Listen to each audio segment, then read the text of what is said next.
Déjeme saludar al querido Pepe Rebeles, flamante Premio Nacional de Periodismo, autor de libros como Necropolítica y Narcogobierno, Nuevas Dinámicas del Poder en México, y un libro de referencia en el caso de Israel Vallarta y la señora Cassés, el affair Cassés, la indignante invención de culpables en México. Ya llegó para hablar sin censura. Ya llegó también el maestro Paco Cruz, más de 47 años en el periodismo, autor de una larga lista de libros como Las Damas del Poder y García Luna, El Señor de la Muerte, con libros de referencia como Tierra Narca y La Guerra que nos ocultan. Gracias, Paco, por regresar. Y el abogado César Gutiérrez Priego, gran amigo de esta casa, ex candidato a ministro de la Suprema Corte de Justicia de la Nación, ex candidato a fiscal general de la República, ya los tres listos para hablar de muchos temas. Por ejemplo, el doloroso caso que hoy destapa el, eh, el secretario de Seguridad Pública, Omar García Harfuch, que los mineros secuestrados en Sinaloa fueron confundidos como miembros de un grupo criminal adversario, contrincantes en el crimen organizado, fueron confundidos, así lo dice, todo parece indicar, de acuerdo a las investigaciones, Omar García Harfuch, el hecho de que se hable de un 42% en la disminución de homicidios dolosos, que es una noticia importante, a pesar de que todavía hay retos, es una buena noticia de que una estrategia de seguridad reforzada avanza. El caso del arresto del ex presidente municipal en Tequila, Jalisco, por presuntos vínculos con el crimen organizado y por extorsiones. En fin, mi querido Pepe Rebeles, por donde usted quiera empezar, maestro, te mando un abrazo. Muchas gracias, muy buenos días. Saludos a Paco, al licenciado César Gutiérrez. Estamos frente a esta versión de Omar García Harfuch no parece coincidir con lo que se ha estado diciendo con respecto de que no hubo una confusión, sino que fueron directamente a presionar a esta minera canadiense instalada en Concordia, en Sinaloa, porque le estaban exigiendo, le estaban extorsionando, le estaban exigiendo el 50% de las ganancias de la minera asentada en México, y entonces al no ceder a esta extorsión, lo que hicieron los del cártel de Sinaloa fue secuestrar a los trabajadores y a funcionarios de esta minera. Hasta ahora se han confirmado 5 de los 10 cuerpos que, bueno, fueron 10 personas secuestradas, ya se encontraron aparentemente todos los cuerpos, pero 5 han sido plenamente identificados por la autoridad. Entonces, pues no hay más que la triste noticia de que todos aparecerán muertos. Empezaron con 1, luego con 3, van en 5 y seguramente seguirán hasta completar los 10.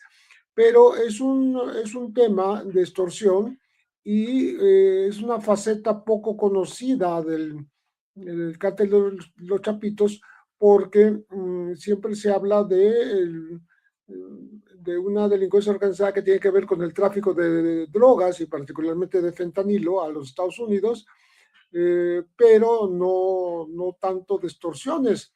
Y hay que recordar que los grupos criminales tienen una gama de delitos que cometen o que ordenan cometer cuando están todavía actuantes. En este caso, los dos hijos principales que están en libertad y actuando son Iván Archibaldo y Jesús Alfredo Guzmán Salazar, y son quienes están cometiendo estos delitos que incluyen la extorsión.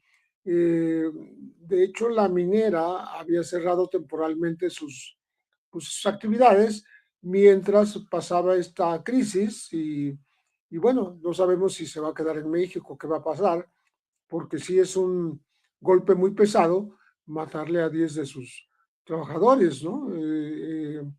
y entonces estamos, además fueron capturados, secuestrados en Concordia y aparecieron cerca de Mazatlán. Quiere decir que hubo un traslado, no se ha dicho específicamente, pero es muy probable que hayan sido, antes de ser liquidados, torturados. Es un caso que toca mucho a la sensibilidad de los sinaloenses, porque estamos hablando de que pues nadie puede estar seguro ahí en Sinaloa mientras prosigue esta violencia que tiene que ver, repito, con el ataque a grupos contrarios, en el caso de los chapitos, ¿no? Contra la Malliza o contra otros objetivos del cártel, del dividido cártel de Sinaloa, pero en este caso contra una empresa extranjera, además, la canadiense. Y pues no hace sino acumular violencia a la que ya estaba protagonizándose y presentándose desde que desapareció de México y apareció en Estados Unidos contra su voluntad, llevado contra su voluntad el Mayo Zambada, que ya estamos hablando de más de año y medio. Entonces, las cifras sobre la disminución de violencia en Sinaloa han tardado en reflejarse en las estadísticas. Han disminuido otros tipos de delitos, pero continúan las agresiones a la población y sobre todo no logra revertirse esta tendencia hacia más violencia en Sinaloa porque las autoridades locales, el gobernador Rubén Rocha Moya, pues han dejado de hacer su trabajo correctamente y ahora es la federación la que lo está haciendo. Recordemos que Omar García Harfuch mismo estuvo despachando en Sinaloa junto con representantes de la Fuerza Armada, del Ejército, de las policías federales para dar la sensación de que el gobierno federal estaba presente y atendiendo física y personalmente los temas de la violencia en este estado que no ha cesado esta misma violencia, ¿no? Entonces, creo que urge ya poner un poco de remedio y tal vez el tema de los mineros secuestrados y ahora ya 2 muertos, pues sí pueda servir para exactamente hacer retroceder esta violencia que se ha enseñoreado de este estado del norte del país. Déjame también mencionar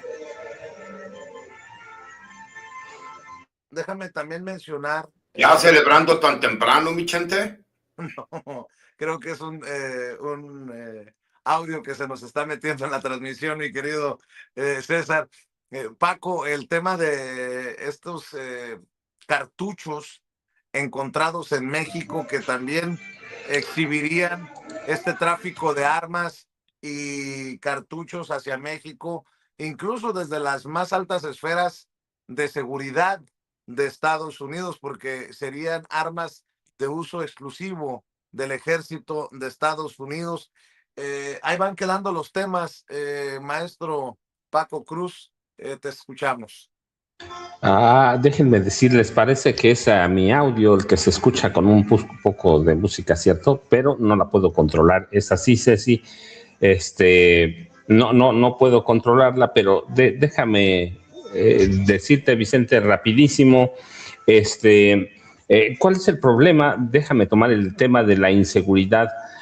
¿Cuál es el problema de la percepción de inseguridad? Bueno, primero que no han logrado, el gobierno no ha logrado controlar una narrativa. Por lo menos a 63.8, casi 64% de la población se siente insegura. Y esto es una percepción que aumentó en todo 2025 a pesar de los resultados. Ahora, ¿por qué se da esta percepción? Por casos como el de, justamente, el de estos mineros secuestrados. No es la primera vez que se habla de secuestros y de la extorsión de grupos del crimen organizado en las mineras.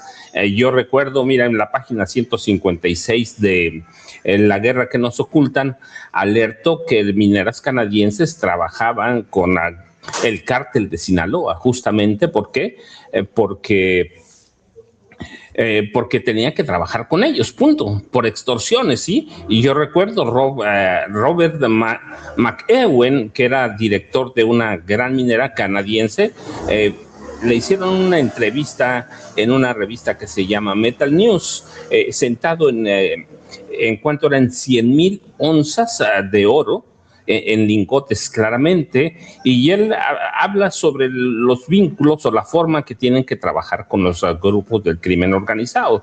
A mí me da la impresión en este momento, y con mucha certeza, de que Omar García Harfuch está cayendo en imprecisiones, uno, por desconocimiento. Dos, porque se le están adelantando a la narrativa. Yo te lo dije aquí cuando empezó este operativo Enjambre. Yo estoy aquí en Tierra Caliente. Sí, aquí en Tierra Caliente, aquí donde se unen los tres estados. Tú vienes a preguntar aquí para qué ha servido. Para nada, para nada. Yo entiendo que han capturado algunos alcaldes, algunos funcionarios, pero el resto de las organizaciones funciona normal. Aquí estoy, llevo 4 meses ya aquí. Nada ha cambiado. Entonces, la narrativa choca con la realidad. El caso de Tequila, yo te decía en la mañana, bueno, primero, para terminar el caso del operativo Enjambre, para mí, lo dije cuando empezó, el día siguiente que empezó, lo operaron tarde y mal.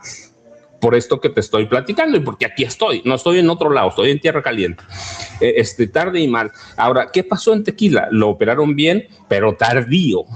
De tal forma que les están ganando la narrativa. No es que no se esté trabajando, no es que no haya resultados, sí hay, pero algunas cosas Tequila se opera bien, pero mal tarde. ¿Por qué? Porque tenían Teuchitlán, salieron de Teuchitlán y se tiraron a dormir el sueño de los justos cuando, por lo menos desde 2007, fíjate lo que estoy hablando, 2007, y luego en 2008 y en 2011, había visos claros de que desde la gubernatura del estado de Jalisco estaba operando el cártel Jalisco Nueva Generación y se le dejó ampliar en los gobiernos de Aristóteles Sandoval, de Enrique Alfaro Ramírez, y ahora con Pablo Lemos estuvieron en Teuchitlán.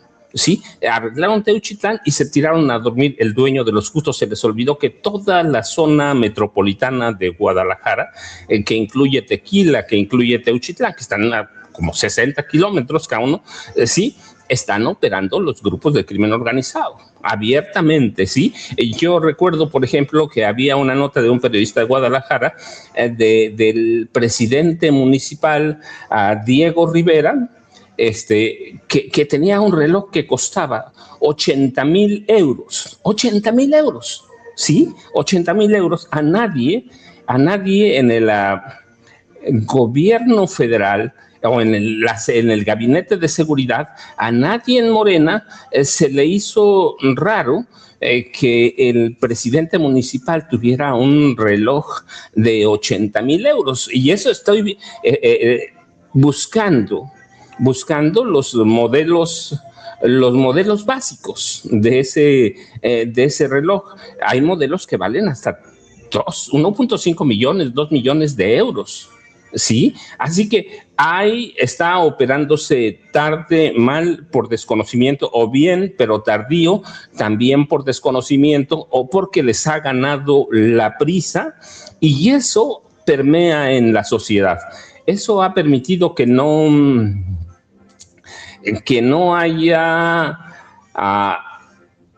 que la percepción de inseguridad aumente. Así que para mí pasa eso, que están haciéndolo un poco a la prisa, un poco sin conocimiento. Así que eso es lo que yo siento, Vicente, y en el próximo segmento te doy la marca del reloj que traía el presidente municipal de Tequila. Yo digo, ¿cómo? No, a nadie se le ocurre que un reloj de 80,000 euros esté bien, con un tipo que no tenía antecedentes penales, que no tenía antecedentes políticos, que no tenía antecedentes de gran burocracia, que no tenía antecedentes de empresariales. Así que portar o usar un reloj de 80,000 euros, a mí me parece que es una...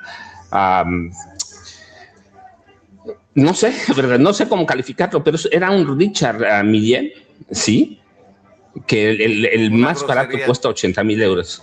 Es una grosería, así que nadie lo vio en su toma, lo tenía desde su toma de posesión.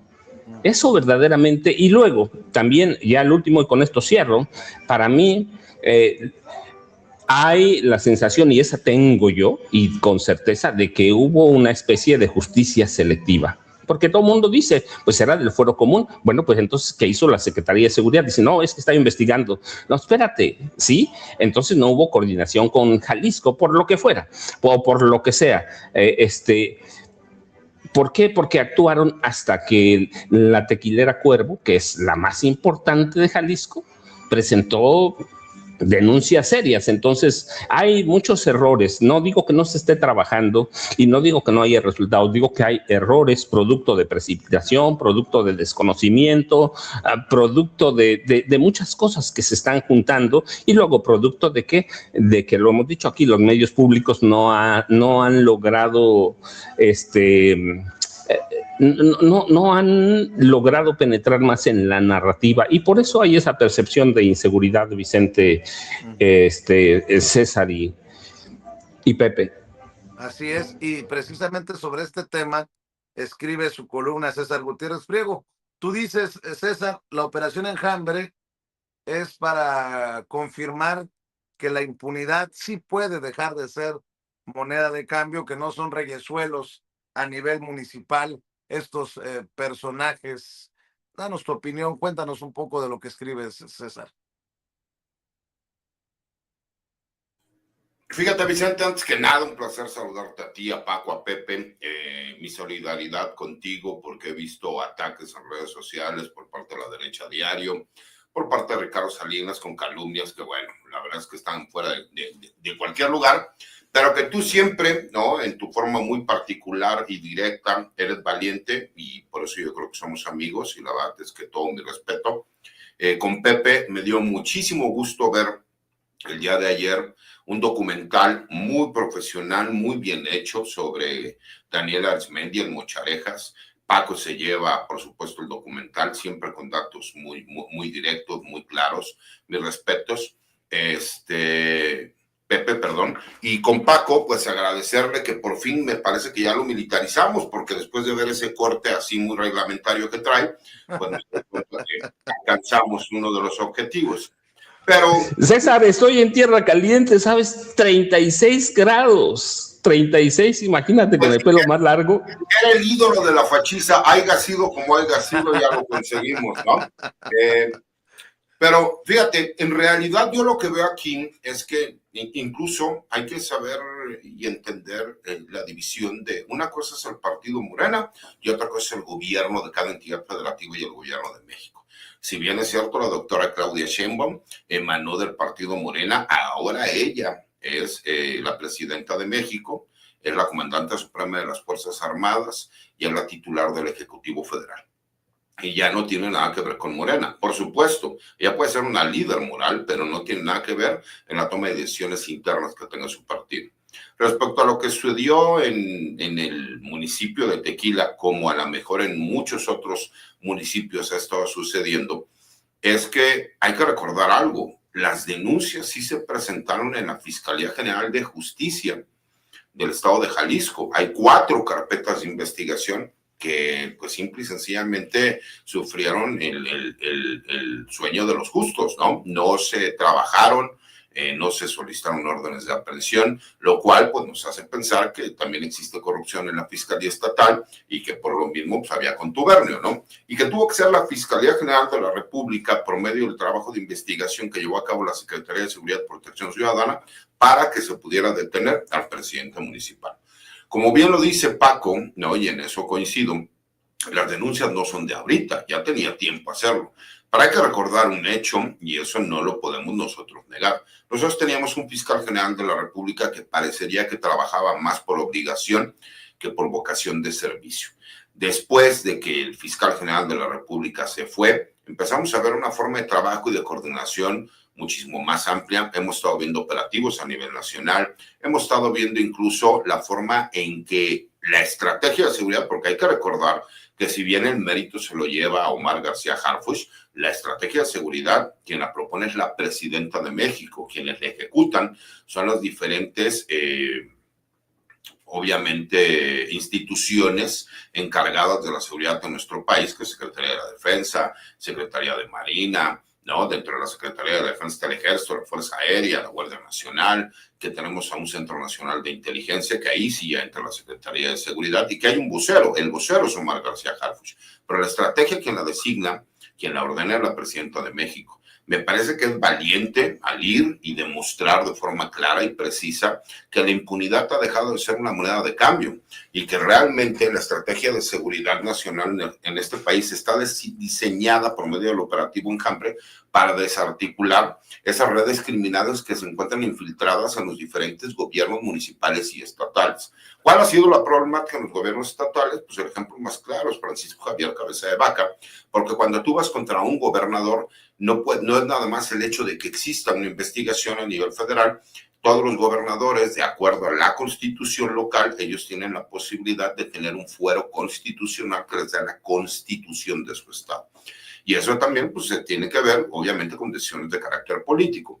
Entonces, por lo menos el ver que en el operativo Enjambre hay ya más de 61 personas detenidas, que hay más de 14 presidentes y presidentas municipales detenidas, que hay de todos los partidos, por lo menos se demuestra que sí hay tanto la intención como las ganas de realizar el trabajo, de ir en contra de todos aquellos que traicionan al Supremo Pueblo de México y que serán investigados, serán procesados y en su momento, como ya hay por lo menos 8 personas, serán sentenciados. Y eso es lo que explico en la columna, explico cómo se ha acabado con pues todo este tipo de acciones de protección que veíamos, que no tiene nada que ver con cuestiones de impunidad, ¿no? Porque me queda claro que la impunidad dejó de ser negociable. Y todos los que estén en esa línea, ¿no? De trabajar con grupos criminales van a terminar en la cárcel. Y eso para mí merece un aplauso por parte de la presidenta de México. Sígale dando like a esta transmisión en vivo y en directo. Gracias por su apoyo, gracias por ayudarnos con lo que no cuesta, pero sí cuenta. Muy interesante lo que escribe César Gutiérrez Priego en su columna En la Silla Rota, y precisamente por lo que mencionaba la propia presidenta Claudia Sheinbaum Pardo, lo pongo nuevamente sobre la mesa, mi querido Pepe Reveles. La presidenta está analizando incluir a una empresa privada en la demanda contra armadores en Estados Unidos por fabricar armamento de uso exclusivo de las Fuerzas Armadas de Estados Unidos y que termina en México. De hecho, por cierto, veía que una periodista, creo que de Sonora, de Radio Fórmula, te enviaba muestras de casquillos de estos cartuchos percutidos en una zona caliente por allá en el norte de Sonora, mi querido. Michelle Rivera, ella me dijo, ¿puedo corroborar? ¿No? Y pone las fotografías, ¿no? De los calibres 50, que efectivamente, y vienen de esta fábrica exclusiva de los Estados Unidos que está en Lake City, y en Missouri, en donde, pues obviamente, vienen los números y todo lo que tiene que ver de dónde fue construido, y que sería imposible que los grupos criminales la tuvieran cuando es exclusiva para el ejército de los Estados Unidos. ¿Es correcto, Vicente? Así es, y esto destapa nuevamente pues una hipocresía. No puedes estar en una lucha contra las drogas, pero no haciendo lo que te corresponde para que esos grupos delictivos reciban del norte, el armamento, los cartuchos, mi querido Pepe Rebeles.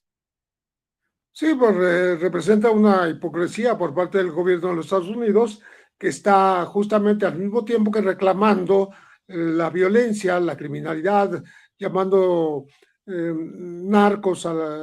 terroristas a los narcotraficantes, pues es absurdo que esté alimentando justamente el modus operandi de estos grupos mediante esta liberación, vamos a decir, esta venta de armas sofisticadas y en una fábrica de Estados Unidos. Hay que recordar que cuando era canciller Marcelo Ebrard, él puso 3 demandas en contra de fábricas estadounidenses de armamento por exactamente estar enviando su producción hacia territorio mexicano y venderle armas a Estados Unidos más allá de los contratos y los convenios oficiales a grupos de la delincuencia. Y también otro antecedente importante que no deja de completar justamente este panorama de belicismo exportado es el operativo Rápido y Furioso, cuando Estados Unidos permitió que más de 2,000 armas entraran a México supuestamente para darle seguimiento y ver a dónde iban a dar, una especie de investigación de hacia dónde iban las armas de Estados Unidos, pero terminaron justamente en manos de los criminales. Fue un operativo fallido en el cual hubo culpas repartidas entre los propios estadounidenses y algunos mexicanos, en este caso Luis Carlos Palomino y Genaro García Luna, por permitir correr estas armas ya fuera del control que supuestamente iban a ejercer los Estados Unidos en cuanto introdujeran las armas de Rápido y Furioso a territorio mexicano. Entonces, ahora esto hace revivir todas estas cuestiones y dejar claro que no se puede estar al mismo tiempo tratando de convertir a los cárteles del narcotráfico, a los que llaman Estados Unidos terroristas, y simultáneamente estarles surtiendo toda la gama de armamento y de calibres diferentes pues de los cartuchos del alimento de las armas, porque pues resulta contraproducente una cosa con la otra. No le da pretextos a Trump de estar entrometiéndose en la política mexicana, porque él mismo está alimentando el armamento de la delincuencia organizada. Es como también cuando ataca a México y a los grupos, a los cárteles mexicanos, de estar exportando fentanilo, pero al mismo tiempo no estar viendo la parte del consumo. Es decir, en cuanto los estadounidenses son los consumidores más numerosos y más hambrientos en el mundo de este tipo de drogas, ¿no? Que ya ahora incluyen fentanilo, que es lo que más le preocupa a los Estados Unidos por lo mortal que significa esta droga y por lo fácil con lo que han estado entrando al territorio estadounidense para ser adquiridos por este público adicto. Pues algo tendría que hacer Estados Unidos desde el punto de vista ejecutivo para impedir que más armas lleguen a México. Hay cifras escandalosas de más de 15,000 armas que han sido oficialmente vendidas de Estados Unidos a México, y más allá de las que se hayan conseguido en el caso de la criminalidad organizada, de remanentes de las guerras centroamericanas, por ejemplo, ¿no?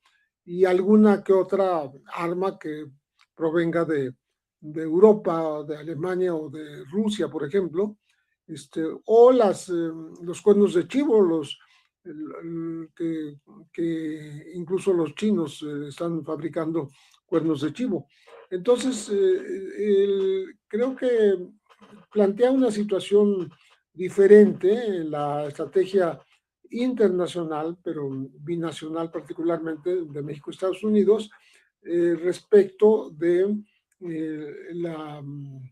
la contención de los grupos armados, de los grupos violentos, para que por lo menos no sean alimentados desde los fabricantes mismos de armas de los Estados Unidos, menos de este armamento sofisticado que llega en ocasiones a superar al armamento que tiene la misma autoridad, el propio ejército.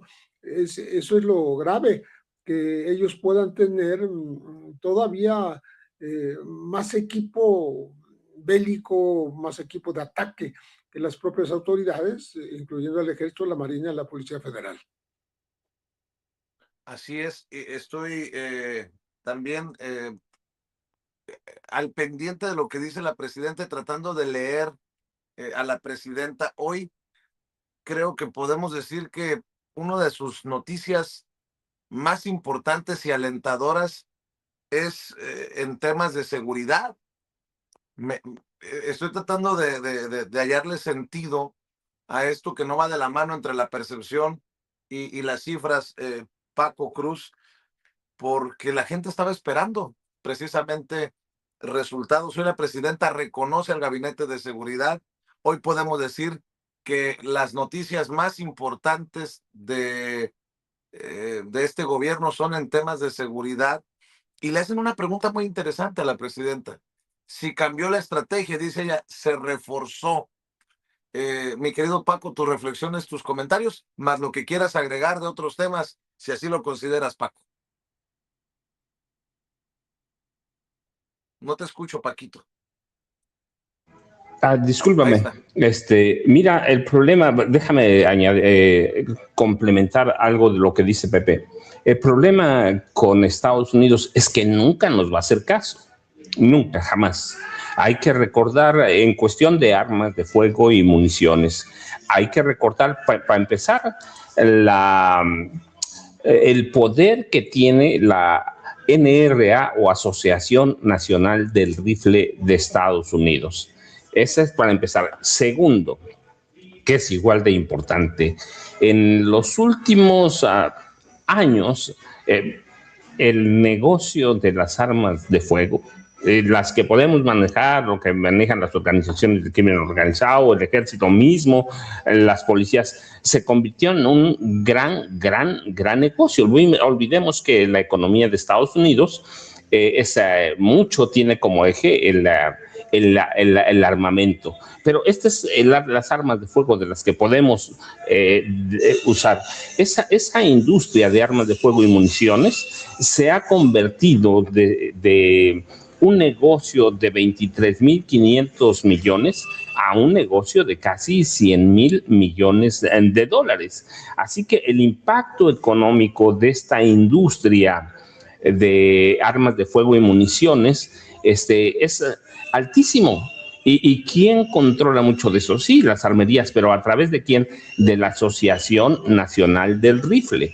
Luego, otra tema que hemos hablado es el narcotráfico. Ese es un negocio de Estados Unidos. Es una economía de Estados Unidos basada por lo menos desde principios del siglo XX en eso, a través yo recuerdo mucho, nada más leyendo, hay que ver los 20 y los 30, las mafias de Nueva York, de Chicago, que hacían eso, y luego podemos hablar, decían alcohol con la prohibición. No, también había drogas. Y yo recuerdo que más o menos en un estudio que me hicieron llegar de principios del siglo XX, Estados Unidos ya tenía 350,000 adictos en esa época, así que si estamos esperando que en algún momento Estados Unidos ayude a controlar este problema, no lo va a controlar, no va a ayudar, no va a ayudar para nada, le va a hacer al cuento, va a presionar más. Ese es Estados Unidos, y con Donald Trump ha sido peor. ¿Cuál es la expectativa que debemos tener? Bueno, pues confiar en el trabajo que hacen las autoridades. En este caso, claro, si tenemos como Calderón, que viene a imponer un cártel de las drogas de Los Pinos, está en chino, pero si tenemos administraciones como Andrés Manuel López Obrador, ahora Claudia Sheinbaum Pardo, tenemos que confiar en que están trabajando y ver los resultados. No hablo de la percepción porque ya te dije cuál es el problema de la percepción, que temas como el de los mineros, temas como el del tequila, de pronto estallan y si a eso sumamos que tenemos medios de comunicación viejos, hablo de la vieja prensa, que controlan mucho de la información en este país, está complicado el caso. Así que en algún momento desde la presidencia de la República van a tener que tomar medidas para hacer lo que hacía López Obrador. Lo digo con mucho respeto para Claudia Sheinbaum Pardo. ¿Para qué? Para no ser reactivos. Hoy la mañanera es muy reactiva. El López Obrador marcaba agenda. Hoy no lo marca mucho la presidenta Claudia Sheinbaum Pardo. No quiero decir que sus conferencias sean malas, no, a mí me encantan. La cuestión es que no marcan agenda, y la agenda de pronto la está marcando del otro lado Vicente, Pepe y César. Así es, vamos en vivo y en directo a la transmisión, si me permiten, porque te quiero preguntar sobre la lealtad de las Fuerzas Armadas, mi querido César, tú que estás en ese círculo tan importante, creo yo, el mensaje en estos momentos. Estamos en las imágenes en vivo y en directo Ángeles, del 111 aniversario de la Fuerza Aérea Mexicana en Zumpango, Román en el Carmona Estado de Landa, México. En estos momentos la presidenta tomando la palabra. Mexicana, Nada más vamos a escuchar a la presidenta Castillo Juárez, para presidenta de la mesa directiva César, de la Cámara de Senadores, diputada de la que hablaba Kenia el secretario Rabadán, de la Defensa Nacional, presidenta de la mesa directiva en el de la Cámara de Diputados, de la marcha de la lealtad, Hugo Aguilar Ortiz, en el Zócalo capitalino. ministro presidente de la Suprema Corte de Justicia de la Nación, a todos los integrantes de nuestras Fuerzas Armadas, a hombres y mujeres de la Fuerza Aérea Mexicana. Todos sabemos que septiembre es el mes patrio, pero el mes de febrero es también un mes que condensa la memoria profunda de la nación. Es un tiempo en el que México se reconoce a sí mismo a través de su historia, de las luchas, de sus símbolos y de la historia de su pueblo.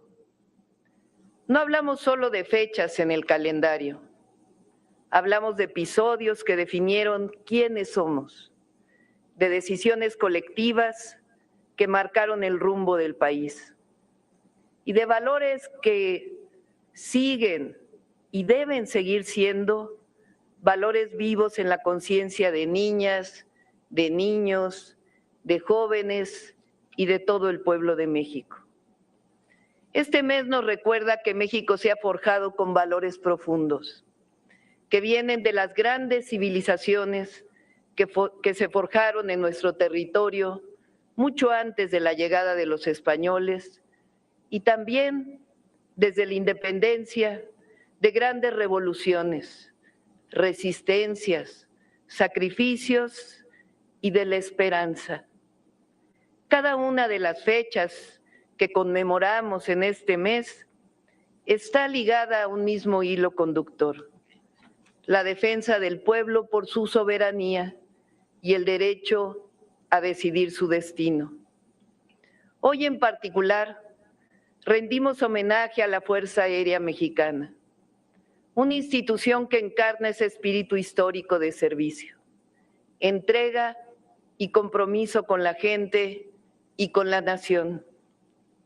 El 10 de febrero, Día de la Fuerza Aérea Mexicana, nos remite a los orígenes de la aviación militar en nuestro país, en un momento en que México se encontraba en plena transformación revolucionaria.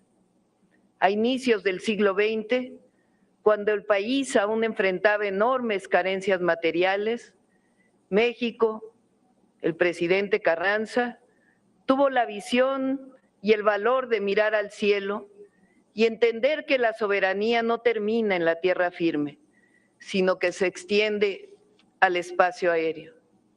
Es así que la aviación militar tiene su origen en un decreto aprobado por el presidente Carranza en 1915, para que a través de la Secretaría de Comunicaciones y Obras Públicas se lograra construir el primer hangar de ese cuerpo militar especializado. Así surgieron las primeras unidades aéreas militares. Hay que recordar de todas formas que hay sus antecedentes. Es bien conocido que Francisco Villa utilizó aviones en la Revolución y que Francisco I. Madero fue el primer presidente en utilizar uno de ellos para trasladarse. Aquellos primeros aviadores no contaban con grandes recursos ni tecnología avanzada, pero sí con una convicción profunda: servir a los intereses de una nación más justa y soberana que estaba surgiendo.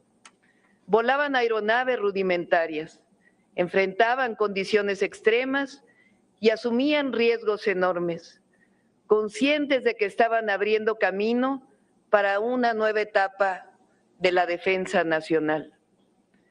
Desde entonces, la Fuerza Aérea Mexicana ha evolucionado de manera constante, ha acompañado la consolidación de nuestro país, ha fortalecido sus capacidades técnicas y humanas y ha asumido una misión que va mucho más allá de la defensa militar. Su historia es también la historia de Fuerzas Armadas que no se repliegan cuando el pueblo las necesita. A lo largo de las décadas, la Fuerza Aérea ha sido protagonista silenciosa de innumerables acciones en favor del país. Sus aeronaves han cruzado montañas, selvas, desiertos y mares para llevar auxilio a comunidades que durante horas o días quedaron incomunicadas. Han trasladado enfermos en situaciones críticas. Han llevado vacunas y medicamentos a los rincones más apartados. Han combatido incendios forestales que amenazaban bosques y pueblos. Han participado en operaciones de rescate que salvaron miles de vidas. Cuando los terremotos sacudieron nuestras ciudades, cuando los huracanes golpearon nuestras costas, cuando las inundaciones cubrieron caminos y hogares, cuando la emergencia sanitaria puso a prueba la capacidad del Estado, la Fuerza Aérea Mexicana estuvo y ha estado ahí, cumpliendo su misión con profesionalismo y sentido humano. Fue así que los vimos participar en las últimas inundaciones del 2025. No solamente mostraron y vimos su profesionalismo, sino sobre todo su entrega, su amor al pueblo, su amor a la patria, el reconocimiento del sufrimiento humano y su presencia permanente. Cada misión aérea es una historia de entrega. Cada vuelo nocturno, cada aterrizaje en condiciones adversas, cada operación de rescate habla de mujeres y hombres que entienden su servicio como un compromiso con la vida y con la salvaguardia y el bienestar del pueblo y de la nación. Por eso la Fuerza Aérea Mexicana no es una institución distante, es una institución cercana, profundamente arraigada en el sentir popular. Para muchas comunidades, ver una aeronave de la Fuerza Aérea descender en medio de la emergencia significa una sola cosa: no estamos solos, nuestras Fuerzas Armadas están con nosotros. Por ello, les reconocemos, les admiramos y a nombre del pueblo de México les agradecemos siempre. En una democracia, este vínculo entre Fuerzas Armadas y pueblo tiene un significado esencial. Las Fuerzas Armadas existen para servir a la nación y la nación se expresa a través de su pueblo. El mando supremo recae en una autoridad civil electa por el voto popular, no como un símbolo de poder personal, sino como representación de la voluntad colectiva. Esa relación garantiza fuerzas armadas que siempre están para el bienestar del pueblo y nunca separadas de él. Febrero, además, nos convoca a recordar fechas que marcaron momentos decisivos de nuestra historia y que explican el sentido profundo de nuestra nación. Hace pocos días, el 5 de febrero, al conmemorar el Día de la Constitución, recordamos que México decidió fundar su vida pública sobre un proyecto propio, nacido de la lucha social. La Constitución de 1917 fue una conquista del pueblo mexicano, de campesinos que exigieron tierra, de trabajadoras y trabajadores por derechos laborales, de comunidades que reclamaban educación y justicia. Fue la respuesta colectiva a decenas, si no es que siglos de desigualdad y exclusión. El 13 de febrero, al recordar la Marcha de la Lealtad, evocamos uno de los episodios más dramáticos y simbólicos de nuestra historia. En 1913, el presidente Francisco I. Madero, electo por el pueblo tras una larga dictadura, enfrentó el inicio de un golpe de Estado que quiso arrebatarle al pueblo de México la posibilidad de construir una auténtica democracia. Aquel día Madero marchó desde el castillo de Chapultepec hasta Palacio Nacional, acompañado por los cadetes del Colegio Militar. Aquella marcha fue un acto de dignidad frente a la traición, una expresión de lealtad a la voluntad popular y una advertencia histórica. Cuando se traiciona la voluntad popular, se pone en riesgo a la nación entera. La Marcha de la Lealtad nos recuerda que ningún gobierno puede sostenerse si se desconecta de las demandas y los anhelos del pueblo. Nos recuerda también que México debe cuidar celosamente su soberanía, porque a lo largo de la historia, las amenazas a nuestra independencia no siempre vinieron de fuera, sino también de quienes abrieron la puerta a la injerencia extranjera. El 22 de febrero recordamos con dolor y reconocimiento el cruel y vil asesinato de Madero, junto con el presidente Pino Suárez. El 19 de febrero, Día del Ejército Mexicano, honra el surgimiento de una institución que nació precisamente como respuesta a esa traición. En 1913, Venustiano Carranza convocó al pueblo a levantarse contra el golpe de Estado. Así nació el Ejército Constitucionalista, integrado por campesinos, obreros y ciudadanos comunes que tomaron las armas para defender la soberanía popular y reconstruir el proyecto de nación. Ese origen marcó para siempre el carácter del ejército mexicano y de su fuerza aérea, un ejército surgido del pueblo, comprometido con la defensa del país y con el bienestar de la sociedad.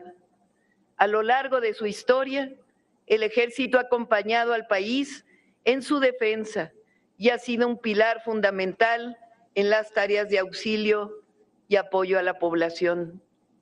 El 24 de febrero, Día de la Bandera Nacional, celebramos el símbolo que contiene el origen de los pueblos que dieron forma a México.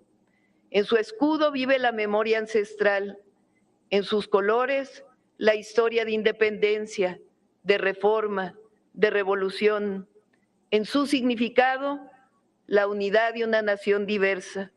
La bandera representa el amor del pueblo por su patria, por su familia, por su historia, su comunidad y por el prójimo. Estas fechas de febrero nos hablan de una nación forjada por un pueblo tenaz, que no se resigna, que defiende sus derechos, que cuida sus símbolos y que construye siempre esperanza.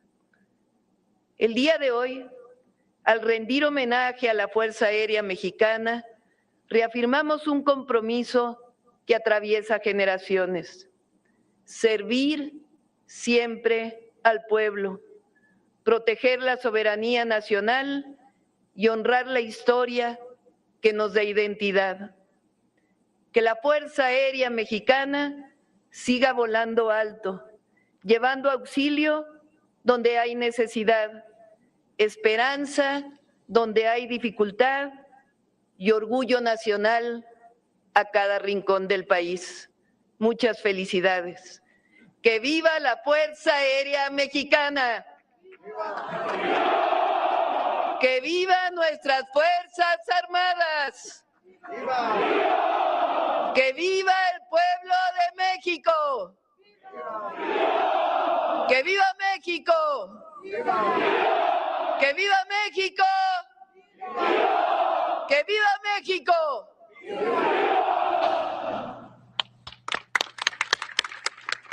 El mensaje de la presidenta Claudia Sheinbaum Pardo, usted lo ve y lo escucha en vivo y en directo a través de Sin Censura. Le agradezco a los maestros Pepe Reveles, Paco Cruz, César Gutiérrez Priego que me hayan aguantado pacientemente para escuchar a la presidenta que reitere ese llamado a proteger, a cuidar la soberanía, como lo hizo en Querétaro en el aniversario de la Carta Magna de la Constitución Mexicana. Y ayer, el secretario de la Defensa Nacional hablando de lealtad. Tus reflexiones desde este círculo que conoces bien, mi querido César, de las Fuerzas Armadas, del Ejército, en estos momentos en los que pues tanto se habla de la posibilidad lejana o cercana, eso sí no lo sé, de una invasión, de una intervención estadounidense, como lo ha planteado el propio Donald Trump, bajo el escudo de la lucha contra el narcotráfico, y una presidenta que resiste la tentación de bronquearse, de pelearse con el presidente de Estados Unidos. ¿Cómo ves? ¿Qué tan importante es el mensaje? Y ayer, pues ver también al ejército respaldar a la comandanta. A ver si prendes el micrófono, mi querido César. Ya, una disculpa. Mira, la Marcha de la Lealtad es uno de los hechos más importantes y simbólicos que existen dentro del ejército mexicano. ¿Y por qué es así? Es cuando los jóvenes cadetes del Heroico Colegio Militar, en aquel lejano 9 de febrero, que además era un domingo de 1913, refrendan el compromiso al presidente de la República como comandante supremo ante esta intentona de asonada que terminó convirtiéndose en la decena trágica que todos conocemos en la historia de nuestro país, que terminan asesinando de forma cobarde y artera a quien era el presidente constitucional de México, Francisco I. Madero. Pero ¿por qué es importante? Porque es cuando las Fuerzas Armadas de nuestro país le refrendan el compromiso al Supremo Pueblo de México que van a respetar a quien se encuentra en la presidencia de la República como comandante supremo. Por supuesto, habrá la primera ocasión en la historia de nuestro país, en toda América del Norte, que es una presidenta y es la comandante suprema de las Fuerzas Armadas. Y es el compromiso innegable de que todos los oficiales del ejército egresados del Heroico Colegio Militar, quienes terminan siendo secretarios de la Defensa Nacional, vienen a decir nuevamente: nosotros estamos aquí por órdenes del Supremo Pueblo de México para refrendar nuestro compromiso con quien encabeza, obviamente, el voto del Supremo Pueblo de México, que es en este caso la presidenta de México y es la comandante suprema de las Fuerzas Armadas. Y por supuesto que se hace el refrendo de la lealtad y se señala que siempre, como es obviamente la frase del Heroico Colegio Militar, es siempre leales. Y me parece que es muy importante más en estos momentos geopolíticos que están viviendo, Vicente, porque si bien es cierto, Donald Trump jamás ha dicho que va a invadir México, lo que hace es que señala que existirán incursiones terrestres del ejército de los Estados Unidos. A lo mejor para las leyes norteamericanas eso no significa nada, pero para México es una violación a la soberanía nacional. Hay otra parte que me parece que es sumamente importante porque es una cuestión política y geopolítica que tiene que ver con la región de América del Norte, en donde el discurso político de Donald Trump se maneja de esa forma, pero ya en cuestiones de seguridad nacional, México forma parte del Comando Norte. Nosotros somos aliados, obviamente, de las Fuerzas Armadas de los Estados Unidos, porque somos el primer punto de defensa de la frontera sur de los Estados Unidos. Eso me parece que es sumamente relevante, pero el hecho de que febrero es el mes, más que de las Fuerzas Armadas, porque la Armada de México no se encuentra en el mes de febrero, pero sí tiene que ver, obviamente, pues, con el Ejército Mexicano y con la Fuerza Aérea.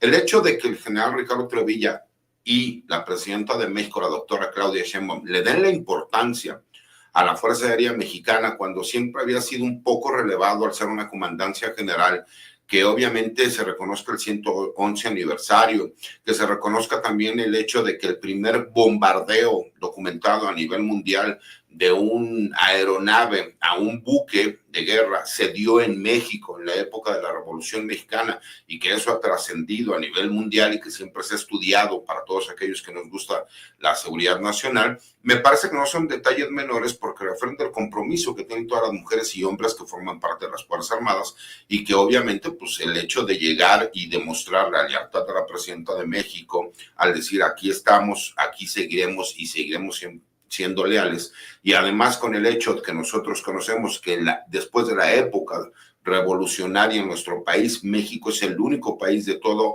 América Latina que nunca en toda la historia de nuestro país post-revolucionario ha existido ningún intento de golpe armado militar, con todo y que se ha documentado en diferentes épocas las intentonas que existieron por parte del gobierno de los Estados Unidos. Y eso me parece que es muy importante porque refrenda ese compromiso, ¿no?, de valor, de lealtad y de honorabilidad que existen y que siempre deben existir por parte del gremio militar hacia quien, por supuesto, representa al Supremo Pueblo de México, que en este caso es la doctora Claudia Sheinbaum como comandante suprema. Y eso me parece sumamente importante porque demuestra también que, contrario a lo que se había pensado en algún momento, que el hecho de que una mujer fuera la primera comandante suprema de las Fuerzas Armadas podría existir algún tipo de reacción negativa por parte de los miembros de las Fuerzas Armadas de nuestro país, me parece que se ha demostrado que la lealtad sigue firme y que además están ahí para apoyar en todo lo que necesita la doctora Claudia Sheinbaum, lo cual te demuestra, pues, obviamente, el nivel de institucionalidad que tienen los militares de nuestro país y además el nivel de compromiso y de apoyo que tienen para con la presidenta de México, por lo cual a mí me da mucho gusto, y son de estas épocas que, por supuesto, pues, a mí me emocionan por el hecho de haber formado parte de las Fuerzas Armadas y que se reconozca el trabajo que todas las mujeres y hombres que forman parte de las Fuerzas Armadas pues, se ha reconocido. Así es, y nada más. Oye, pero a ver, no, antes de terminar, Vicente, le había pasado un dato a la producción, no sé si, y hay un hecho que a mí me gustaría que quedara claro. Nosotros escuchamos muchísimo, ¿no?, que siempre hacen el señalamiento de por qué mencionar a los gobiernos anteriores cuando la problemática es aquí. A ver, aquí podemos ver a los principales grupos criminales que han tenido el dominio en nuestro país. Y quién era el gobierno federal, cuándo fueron creados y cuál era el gobierno estatal. Por ejemplo, el cártel de Sinaloa, se tienen indicios de que fue creado en el año 1960, en el gobierno federal estaba el PRI, en el gobierno estatal estaba el PRI. El cártel de Juárez, desde el año 70, gobierno federal PRI, gobierno estatal PRI. Familia Michoacana, 1980, gobierno federal PRI, gobierno estatal PRI. En Tijuana, el cártel de Tijuana con los hermanos Arellano Félix, 1980, gobierno federal PRI, gobierno estatal PRI. Cártel del Golfo con Juan Nepomucemo, Paco y Pepe ubican perfectamente, 1984, gobierno federal PRI, gobierno estatal PRI. Los Zetas, año 2000, ¿quién estaba en el gobierno? Gobierno federal, el PAN. ¿Quién estaba en el gobierno estatal allá en Tamaulipas? El PRI. Jalisco Nueva Generación, año 2007. ¿Quién estaba en el gobierno federal? El PAN. ¿Quién está en el gobierno estatal? El PAN. Santa Rosa de Lima, año 2014. Gobierno federal, el PRI. Gobierno estatal, el PAN. ¿De dónde me vienen a hablar narcogobierno, el actual gobierno de la presidenta de México, cuando la mayoría o el gran número de todos los grupos criminales que se crearon y que siguen siendo preponderantes en este país fueron creados entre los gobiernos del PRI y el PAN? Entonces me parece importante para que la audiencia lo pueda conocer, mi querido Vicente. Más claro ni el agua, mi querido César. ¿Por qué no cerramos invitando a la audiencia a tus redes sociales? Como siempre, Vicente, que nos vean aquí todos los martes en la mesa de seguridad con Paco, con Pepe, contigo. Refrendo nuevamente si tienen oportunidad de ver esta serie documental, porque hay una serie de ficción, La serie documental que también se encuentra en ViX, donde sale el gran maestro Pepe Rebeles, véanla, bien documentada, muy bien hecha. La verdad es que lo felicito, me dio mucho gusto cuando empecé a verlo. La verdad es que la pusieron en mi casa y no tenía como muchas ganas de verlo. Y en cuanto vi a Pepe dije, no, por supuesto, ahorita lo echamos completa, ¿no?